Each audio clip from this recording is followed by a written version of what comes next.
Hey UConn Nation, it's KK Arnold here. If you're looking for the latest UConn women's basketball content, go subscribe to Listen Up to Phil and Ryan. Go Huskies!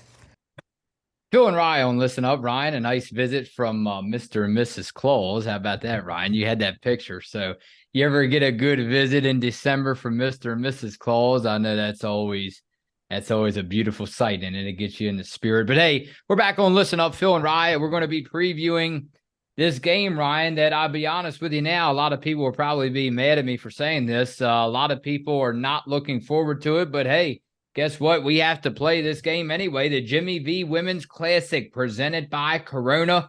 The rankings, Ryan, it's a little interesting. Number 11 UConn, number 10 Texas. You would think I do expect UConn to fight, and I do expect a close game.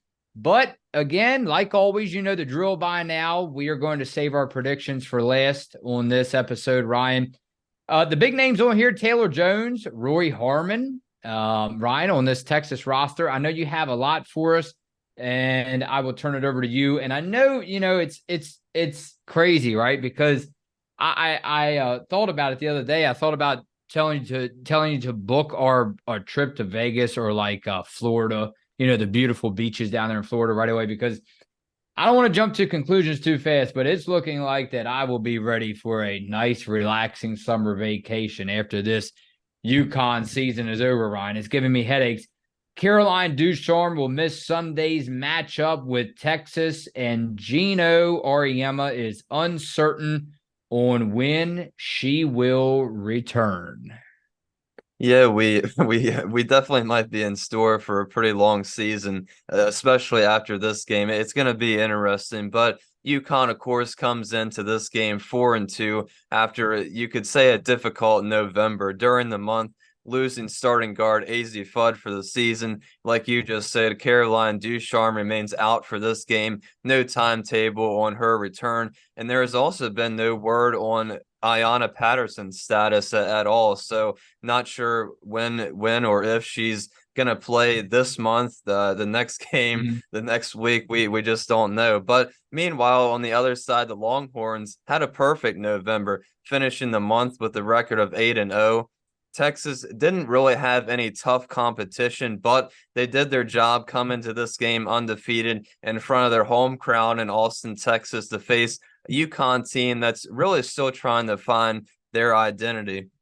The Longhorns, very scary team to play against. They're a matchup nightmare and have a very deep bench that head coach Vic Schaefer likes to use. Their starting lineup consists of three forwards: freshman Madison Buer, sophomore Amika Muhammad, and senior Taylor Jones, who is coming off one of the best games, if not the best game of her career, a 27-point, 15-rebound game for Taylor Jones. Those forwards are joined by guards Rory Harmon and Shaylee Gonzalez. And like I mentioned, with their bench, these players are really what makes the Longhorns a complete team. Shea Holly, Gazelle Mall, Aaliyah Moore, 6'4" forward, Khadijah Faye, who was in the starting lineup to start the year and since has come off the bench, but I guess she was injured last game. She didn't play in their last game, but either way, the Longhorns, like I said, very tough team to match up against. A team who, can score in bunches. Their opponents have only averaged 50 points against them. This is the real first test for them, going to play UConn. But I know Texas is going to be ready. So UConn better be ready in this game for what Texas has to offer. Yeah, you're right about that, Ryan. And to say the least, I know I was going over scores with you. You mentioned it's the first real test. And it's almost like, no disrespect saying this, but you look at the scores from previous games that Texas has played this season, and it's almost like numbers like you would be seeing UConn score like what, like I told you 3, 4, 5 years ago, right? Yeah. But again, what are your keys? If because I know a lot of people, I'm trying to think of some very good questions, not like I have any, right? Any good questions, but trying to think of some good questions that our viewers would like to ask Ryan. What are some keys to I think the number one thing on the table is the problem is the slow starts. And I'm not saying that any team is bad. I don't want to put it like that, but especially against your ranked teams. I'm not, this is not some of your lower teams in the country, Ryan. So I guess what Right. my point to you is, and my question, first question, big question, how do you jump at, how do you stop the slow leads if you're UConn, especially against ranked teams? Well, I mean, first of all, I really hope UConn used their week off to their advantage. They definitely had some time to make improvements, tweak some things they're trying to do. We need to see a more complete offense and more balanced offense. It can't just be Page scoring 20 or 30 points a game, and maybe Aubrey, maybe Caroline. Putting in a little bit of points here and there, but definitely a more complete and balanced offense. Everybody needs to be more aggressive, in my opinion, and not afraid to shoot the ball because we know everybody can score. So I'd like to see more confidence from everybody, and just feeling like they belong on the offense. And from the defensive side of things, I think it's been pretty solid so far. Maybe at times their opponents driving the lane, too many open lanes possibly, but I think for the most part, UConn's defense has been pretty good. But overall, I just say UConn needs to stay focused and really just play their game. Try to take the crowd out of it early. I'm pretty sure it's probably going to be pretty packed in Austin tomorrow for this game. So try to take that crowd out of it early and try to really control the pace of the game. And you're right. This roster, Texas, that is, this roster is full of experience. Big 12 conference, Ryan. So yeah, it should be interesting. Let's get down into the comments, and then we will head out and we will give our prediction. Let's go over to a lazy Defon. Hey guys, great job as usual. I decided to watch the championship game of 2015 and 16 last night to try and compare notes of what's going on. Ooh, Ryan, I like this a lot. Now and what the super teams back in those days were. I've come to the realization that this team right here, right now, is barely a shadow of the teams back then. Hate to say it because I'm such a Huskies fan. I think the only bright spot to the season are the freshmen coming in, especially KK Arnold, who reminds me a lot of Mariah Jefferson. You can't blame the injuries on everything, as the second string Huskies team should be at least 80% as strong as the first string, like in the past, where Gino could surgically plug in any player on his bench at any given time, depending on the situation, and come out with his head up and looking good. Hate to say it, but this team as is right now is doomed for any kind of championship hopes. Yeah, some very good points in there, and they brought up Gino a little bit, and I saw where Gino said this season from here on out. I guess after the week-long break, he took some time to reflect, but he said something along the lines of it's definitely not going to go the way that I thought it was going to go and the way we expected it to go. So, and it really hasn't the past 3 years with all these obstacles we keep talking about. But perhaps in this game on Sunday, we see another different starting lineup or some lineup changes, different minutes off the bench. From here on out, honestly, from here to the end of the season, we don't really know what the starting lineup is going to be because of Caroline and Ayanna dealing with these injuries. And of course, plugging in any of the freshmen that could possibly be in the starting lineup for any single game. So it's going to be interesting as well, I think, from here on out to see what Gino does with the freshmen off the bench, because they've really had a pretty good start to the year and trying to plug them into different spots coming off the bench and in the starting lineup. Yeah, and again, I will say this, Ryan, until your ears fall off. I know you're tired. Everybody's tired of probably of me saying this and reminding everyone, but I want to hold ourselves accountable and hold myself true, hold you true. I know that you agree on this 100% with me. Let's just make sure we realize and remember we're proud of these Lady Huskies, no matter what, right? And I mean, we're proud that these ladies have made it this far out of high school. They have a bright career, no matter what. So let's just remember, be respectful at all costs, right? Just be respectful, Ryan. And again, this is strictly for talk. I'm seeing a lot of kind of bad grades from this last episode because we graded the first month of the season. But again, bad grades. So what? We're proud of the Lady Huskies, especially our good friend KK Arnold. So let's just put that out there now, Ryan. I know I'm going to keep reminding you until you're like, okay, Phil, you already said that.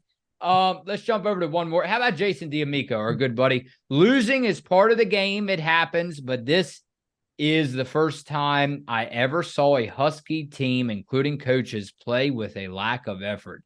That's saying a lot, Ryan. That is inexcusable. So far, they get a D+ from me. Peace. Yeah, and I think that's one of the things we talked about throughout the on our third year covering UConn, and we see it a lot in the comments of people bringing up that UConn always plays with a lot of effort, no matter how good their team is or the struggles they're going through. They always seem to show up ready, prepared, ready to fight, to try to get the win, no matter what team they're playing, no matter what the circumstances are. And I kind of agree with Jason a little bit. In some of these games, it seems like UConn, the effort just really isn't all the way there. And I think that's what I was talking about. Some of the lanes on the defensive side of things, allowing too many easy points. And in terms of the offense, it just doesn't seem like it's all the way there yet, especially in terms of the effort. So effort on both sides of the ball definitely needs to go up a lot more. And I think it's going to be hard if UConn trails early in this Texas game to try to bring their effort up with this loud crowd. So hopefully they can stay in the game, be prepared, come ready, and really get off to a pretty good start. And again, we read all the comments. I appreciate everyone for coming through. I know I hit hard on the last episode about people commenting, especially on that last episode. And they did, Ryan. They came through again big time. So I just want to thank everyone, even though we don't have time to read them all. I'll skip over to one more of Richard Bueller. Good morning. I'm disappointed so far this year. What I see is a lack of leadership. With Paige back, it looks to me like every on the floor with her is waiting for her to make all the plays. Maybe that's what Gino wants, but they aren't moving like they did last year with Nika leading them. The big freshmen, or should I say new guys, are having a hard time finding the basket. And Ryan, that's he makes a good point, because people will look at me like their eyes are coming out of their head, right? I mean, it's an adjustment. When you have a great player like Paige Becker's out for so long, I don't know. I'm asking you and everybody else, we know how great Paige is? I'm not saying anything less. I'm still saying Paige Becker's is great, but man, I think we talked about that. Correct me if I'm wrong, during the offseason. I was just a little concerned. I'm like, Ryan, she hasn't played so long. How is the rest of the team going to adjust around one player? Yeah, I know we talked about it in the video we did, talking about Nika Mule's new role, and it's without a doubt and without a question, the team definitely looks a little different now with Paige back. I think that was to be expected with her, obviously not playing a whole year.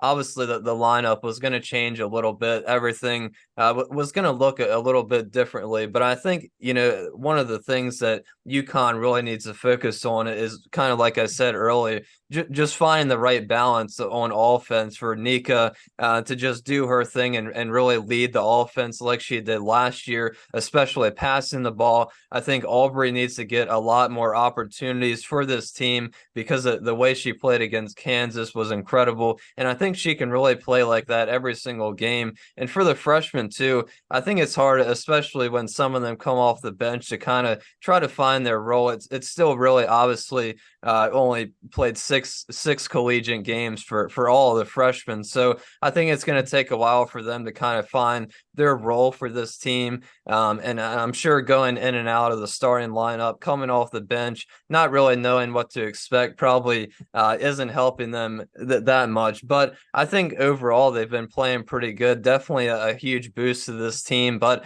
I think more just an overall balanced offense would look a lot better for UConn. 4-2 UConn, 8-0 Texas. This is the tough part of the pod, Ryan. All right, do you want to go first? I guess I'll go like always. Oh gosh. I'm going with Texas, Ryan, on Sunday. I know you're not going to like it. I'm sorry. Texas Longhorns win it over UConn. Ryan, I'm going 89. Oh boy. 89-75. I believe it's a pretty high-scoring game. I think both offenses will settle in early. They'll get that good groove. And I think the Huskies may, for the first time, just my prediction, the way I feel, may for the first time find their groove early in the game for once, in the first quarter. You know, I mean, you have to open up against these teams. There's nothing else. You can't really say it any differently. So, I just don't think it's enough, Ryan, to be honest with you. I'm sorry. I'm going 89-75, Texas over UConn. Yeah, I mean, unfortunately, I have a pretty similar score. I'm going to go Texas 87, UConn 72. I just can't pick UConn to win against these top 10 teams until they prove me wrong and finally get that statement win. This is their chance to really reset after the bye week. And try to start playing dominant basketball like we're used to seeing. But unfortunately, in my opinion, I don't think that'll be the case on Sunday. All right. From the Moody Center, Ryan, Sunday, December 3rd at 3 o'clock. And I believe it's on ABC. So, yes, you're right. A chance to show the nation what UConn is all about, you know.